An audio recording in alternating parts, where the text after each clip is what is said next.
సెలబ్రిటీల జీవితంలో జరిగిన కొన్ని విషయాల గురించి ఎన్నిసార్లు మాట్లాడుకున్నా ఆసక్తిగానే వింటారు జనాలు.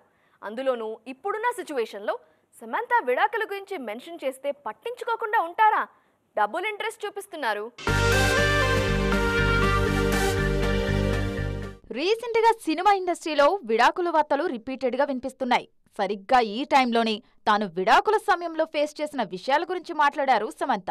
రిలేషన్షిప్ బ్రేక్ అయినప్పుడు అమ్మాయిలు ఎక్కువ నిందలు పడతారన్నారు. డివోర్స్ తీసుకున్న తర్వాత సొసైటీ లేడీస్ ని సెకండ్ హ్యాండ్ అని, యూజ్డ్ అని, లైఫ్ వేస్ట్ అని రకరకాల మాటలు అంటుందని గుర్తు చేసుకున్నారు. అవి హర్ట్ చేస్తాయన్నారు. సొసైటీ మాటలన్నీ పట్టించుకొని ఓ మూల నక్కి కూర్చోవాలా, లేకుంటే కథ ముగిసిపోలేదని కాన్ఫిడెంట్ గా లేచి నడవాలా? తానైతే ధైర్యంగా అడుగులు ముందుకు వేశానని చెప్పారు శామ్. తన వెడ్డింగ్ గౌన్ ని రీడిజైన్ చేసినప్పుడు కూడా దాన్ని బలంగానే భావించానని, బలహీనత కాదని అన్నారు సమంత. సిటాడెల్ సిరీస్ లో తాను ఒక్క ఎపిసోడ్ మాత్రమే చూశానన్నారు.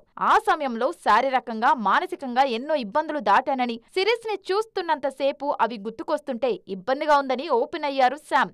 జీవితం ఎక్కడైతే ఆగిందో అక్కడి నుంచే మొదలు పెట్టానని, ఇప్పుడు చాలా సంతోషంగా ఉన్నానని అంటున్నారు శామ్. ఆమె చెప్పిన ఆ లాస్ట్ మాటతో హాయిగా ఊపిరి పీల్చుకుంటున్నారు ఫ్యాన్స్.